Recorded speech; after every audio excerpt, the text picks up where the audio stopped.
Xudo yer yuzida o'z huzurini ko'rsatadigan joy bo'lsa, u qanday ko'rinishda bo'lardi?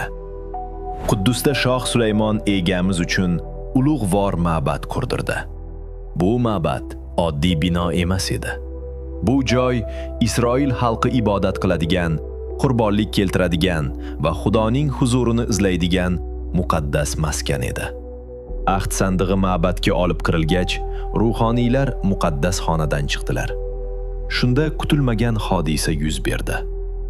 Muqaddas kitobda shunday deyilgan: ruhoniylar muqaddas xonadan chiqayotganlarida egamizning uyi bulut bilan to'lib ketdi.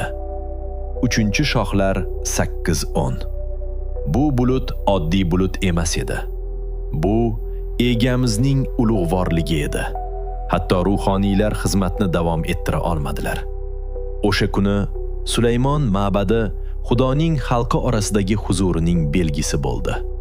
Quddusda odamlar shuni bildilar: egamiz uzoqda emas, u o'z xalqining orasidadir.